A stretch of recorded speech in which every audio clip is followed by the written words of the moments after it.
Shalom Bapak Ibu saudara-saudariku yang terkasih di dalam Tuhan. Mazmur 7 ayat 13-17 tertulis demikian. Terhadap dirinya ia mempersiapkan senjata-senjata yang mematikan dan membuat anak panahnya menjadi menyala. Sesungguhnya orang itu hamil dengan kejahatan. Ia mengandung kelaliman dan melahirkan dusta.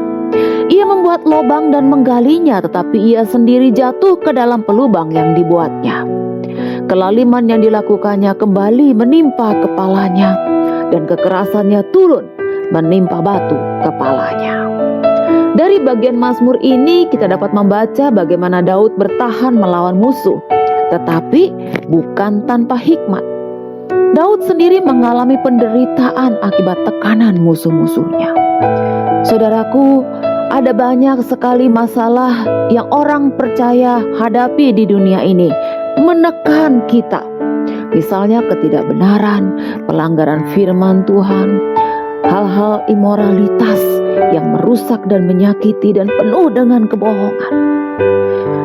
Saudaraku, Daud tahu, bahkan tanpa bayang-bayang keraguan, bahwa musuhnya pasti akan gagal dalam usahanya. Dan Tuhan akan tetap menjadi Tuhan bagi Daud. Kejahatan orang fasik di situ dikatakan akan kembali menimpa kepalanya sendiri. Tindakan kekerasan yang dilakukan kepada orang lain itu sendiri yang akan menimpa diri orang tersebut. Daud tahu bahwa Tuhanlah yang membebaskannya sepenuhnya dari semua tekanan musuh-musuhnya. Keyakinan ini membuatnya tetap kuat. Iman ini memberinya harapan. Perhatikan cara dia menggambarkan musuhnya. Dia katakan semua yang mereka rencanakan untuk digunakan melawannya akan gagal. Perangkap mereka untuknya akan menjadi kehancuran bagi mereka sendiri. Apa yang orang fasik maksudkan dalam rencana mereka adalah untuk kejahatan. Tapi kita lihat, Tuhan merencanakan kebaikan bagi anak-anaknya. Inilah yang juga terjadi dengan Yusuf. Saudara-saudaranya menjualnya menjadi budak, dan kemudian mereka kembali ke rumah berbohong kepada ayah mereka sendiri.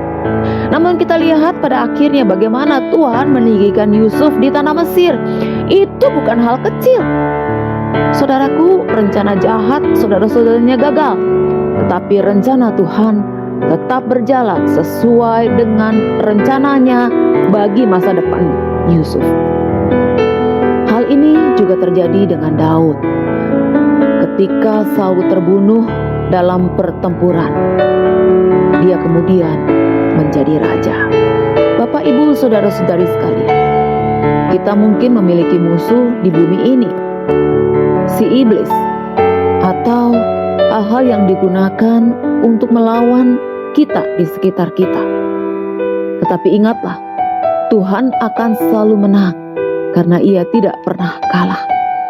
Asal kita mengandalkan Dia dan percaya kepadanya sampai akhirnya, yaitu kemenangan.